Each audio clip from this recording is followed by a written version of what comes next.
তোমার জন্য দুটো চয়েস আছে।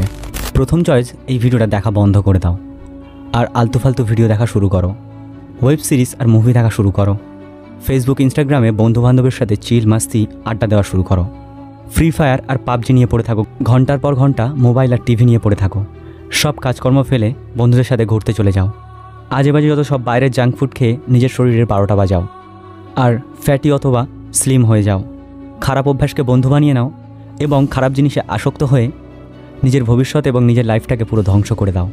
অথবা 2 নম্বর চয়েস, এই ভিডিওটাকে পুরো দেখো আর আজকে আমি তোমাকে যে 10টি রুলস বলবো সেই রুলস 10টি তোমার নিজের জীবনে ফলো করো। নতুন বছর আসার আগে নিজের জীবনকে পুরোপুরি বদলে নাও আর মানুষকে অবাক করে দাও যে কি ছিল আর কি হয়ে গেল। গায়েব হয়ে যাও আগামী 1 বছরের জন্য আর নিজের জীবনকে ভালো করার কাজে লেগে যাও। যদি তুমি ধৈর্য ধরে এই 10টি রুলস শুনতে পারো আর সেই 10টি রুলস ফলো করে তোমার জীবনে তা প্রয়োগ করতে পারো, তাহলে আমি গ্যারান্টির সাথে বলতে পারি যে আগামী বছর তোমার জীবনে ভালো কিছু ঘটবে। আগামী 1 বছরে তোমার জীবনটা 100% পরিবর্তন হয়ে যাবে। আর যদি তুমি সত্যিই রেডি থাকো 1 বছরের জন্য গায়েব হয়ে এই 10টি রুলস নিজের জীবনে মেনে চলার, তাহলে কমেন্ট করে অবশ্যই বলবে I am ready. So number 1, learn to journal. আগামী 1 বছরে তোমার মনে যখন কোনো আইডিয়া আসবে তখন তাড়াতাড়ি তা লিখে ফেলো। নিজের একটা পার্সোনাল ডায়েরি রাখো। আর এখন তো সবার হাতে স্মার্টফোন আছে, এই জন্য তোমার ফোনের নোটস অ্যাপটারও ব্যবহার করতে পারো। হাঁটতে চলতে উঠতে বসতে যখনই কোনো ইউনিক আইডিয়া তোমার মাথায় আসবে তার সাথে সাথে লিখে রাখো, কারণ একবার যে আইডিয়া চলে যায় তা আর ফিরে আসে না। তোমার জীবনের লক্ষ্য এবং তোমার জীবনের উদ্দেশ্যটা কি তা আজ থেকেই লেখা শুরু করো। পরবর্তী 1 দিনে, 1 মাসে, 1 বছরে তুমি কোথায় পৌঁছাতে চাও এই সব কিছু লিখে ফেলো, কারণ এই লেখার মধ্যেই অনেক পাওয়ার থাকে বন্ধু। আর পরবর্তীতে এই লেখাটাই তোমার গোল আর তোমার স্বপ্নের কথা মনে করিয়ে দেবে। আজ হয়তো এই ছোট্ট কলম আর পেপারটা তোমার জীবনকে বাস্তবেই পরিবর্তন করতে পারে। Number 2, talk less and listen more. তুমি কি জানো সৃষ্টিকর্তা আমাদেরকে 2 কান এবং মুখ কেন দিয়েছেন? আমরা যেন বেশি শুনি আর কম কথা বলি। এই জন্য যে বেশি কথা বলে তাকে বোকা বলা হয়, আর যে কম কথা বলে তাকে সবসময় ইন্টেলিজেন্টের খাতায় গণনা করা হয়।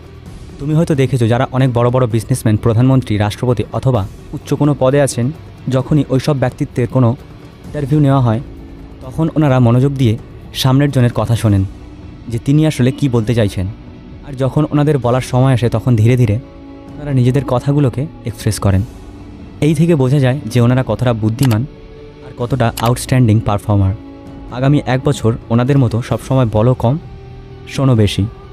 আর এটাই হলো ইন্টেলিজেন্টদের মোস্ট ইম্পর্টেন্ট একটা habits. Number 3, understand your self. 2 মিনিটের জন্য ভিডিওটিকে পজ করো আর নিজেকে একটু কল্পনা করো এই পৃথিবীতে তোমার ভ্যালু কী, তোমার ফ্রেন্ড সার্কেলের মধ্যে তোমার ভ্যালু কী।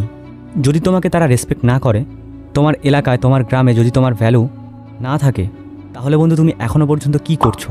আসলে এই পৃথিবীতে যতক্ষণ পর্যন্ত তুমি ভালো কিছু করে না দেখাতে পারবে, যতক্ষণ না পর্যন্ত নিজের যোগ্যতা অর্জন দিয়ে অন্যের দৃষ্টি আকর্ষণ করতে না পারবে, ততক্ষণ পর্যন্ত কেউ তোমাকে ভ্যালু দেবে না।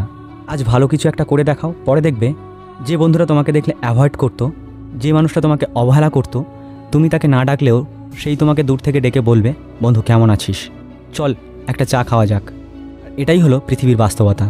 সো নিজের ভ্যালু বাড়ানোর জন্য আগামী 1 বছর নিজের প্রতি ফোকাস দাও।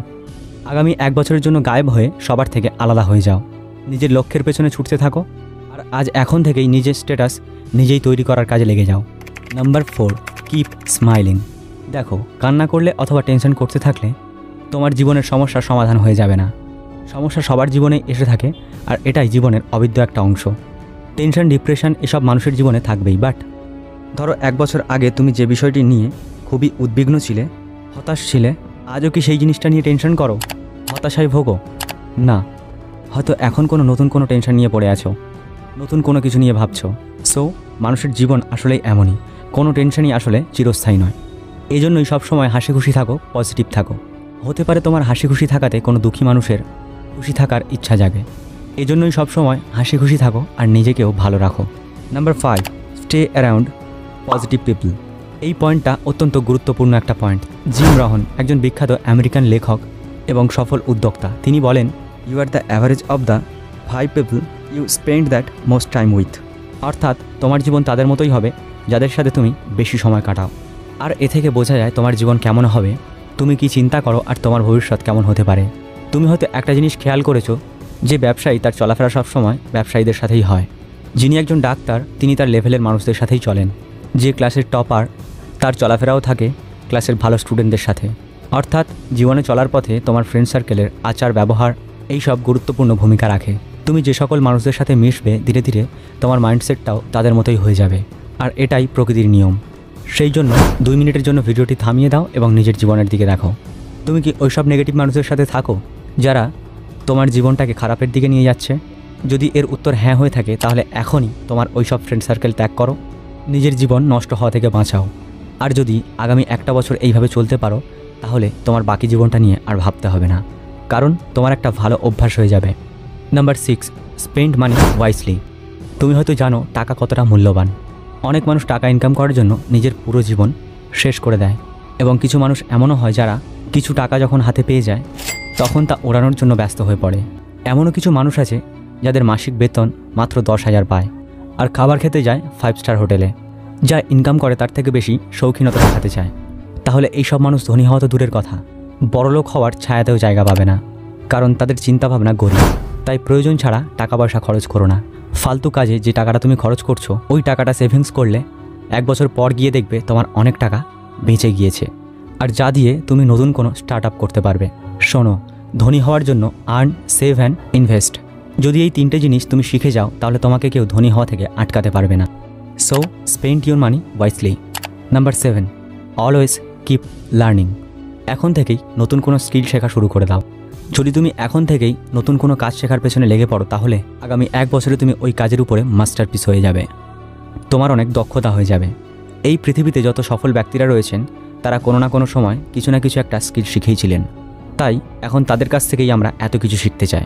ওয়ারেন বাফেটকে জিজ্ঞেস করা হয়েছিল যে আপনার সফলতার পেছনে রহস্য কী। তিনি এর উত্তরের সাপেক্ষে বলেছিলেন, books, reading and learning. Business ইনসাইডারের এক অ্যানালাইসিসে দেখা গিয়েছে যে বিল গেটস প্রতি সেকেন্ডে $1300 বা 1,43,000 টাকা আয় করেন। ভাবা যায়, মাত্র 1 সেকেন্ডে। আর তুমি এটা শোনার পর আরও বেশি অবাক হবে।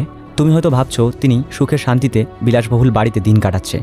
আমি তোমাকে বলি, তিনি সপ্তাহে আজও পর্যন্ত একটা করে বই শেষ করেন। তার জীবনে একটা লক্ষ্য রয়েছে, প্রতি 1 সপ্তাহে একটা করে বই তাকে পড়ে শেষ করতে হবে। বেশিরভাগ সফল মানুষের বুকস, রিডিং অ্যান্ড লার্নিংই হয়। সুতরাং always keep learning. Number 8, ওয়েক up early. দেখো, সকালে তাড়াতাড়ি ওঠার মানে এই নয় যে যদি তুমি সকালে তাড়াতাড়ি না ওঠো তাহলে তুমি তোমার জীবনে কখনো সফল হতে পারবে না। কিন্তু তাড়াতাড়ি ঘুম থেকে ওঠার মানে তুমি তোমার জীবন সম্পর্কে কতটা সচেতন আর তোমার লক্ষ্য সম্পর্কে তুমি কতটা সচেতন। যদি তুমি সকালে ঘুমের সাথে লড়াই করতে না পারো তাহলে তোমার জীবনের পরিস্থিতির সাথে তুমি কিভাবে লড়াই করবে? হয়তো এটা সহজ হবে না তোমার জন্য।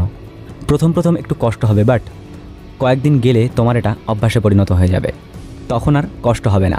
সবসময় একটা কথা মনে রাখবে, যে মানুষটা অ্যালার্মের প্রথম রিংয়ে বিছানা ছেড়ে উঠে যায় ওই মানুষটাই তার জীবনে অনেক আগে এগিয়ে যাবে। So that wake up early in the morning. Number 9, learn to say no.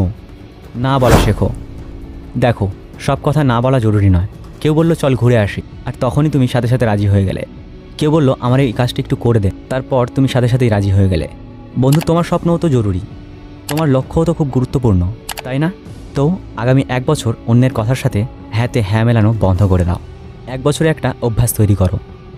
জরুরি কোনো কাজ ছাড়া অন্যের পেছনে নিজের গুরুত্বপূর্ণ সময় নষ্ট করা আজ থেকেই ত্যাগ করো। দেখো, আমি এটা বলছি না যে মানুষের কাজ করো না, কিন্তু সবার আগে নিজের কাজ করো, নিজের স্বপ্ন পূরণ করো, তারপর মানুষের জন্য কাজ করো। So always learn to say no. Number 10, stay fit and adapt a healthy life. অনেকে হয়তো এটা মনে করে যে খেতে পারলেই হয়তো আমার শরীর ঠিক থাকবে, আমার স্বাস্থ্য ভালো থাকবে। না বন্ধু, সব কিছুরই একটা নিয়ম আছে, একটা লিমিট আছে। ভালো খাবার তোমার শরীরে শক্তি যোগায় ঠিকই, বাট আজে বাজে খাবার খেলে উল্টে তোমার শরীরের আরও 12টা বেজে যায়। হয়তো এখন এটা বুঝতে পারছো না, কিন্তু পরে ঠিকই এর একটা খারাপ এফেক্ট তোমার শরীরে পড়বে। তাই জাঙ্ক ফুড আর অতিরিক্ত তেলের খাবার খাওয়া ছেড়ে দাও। এমন খাবার খাওয়া ছেড়ে দাও যা তোমার শরীরকে কোথাও না কোথাও এফেক্ট করছে। নিজেকে ফ্যাটি আর বরবাদ হওয়া থেকে বাঁচাও। জিমে যাও, এক্সারসাইজ করো, যোগা করো, হেলদি খাবার খাও, আর নিজেকে নিজের বেস্ট ভার্সন বানাও।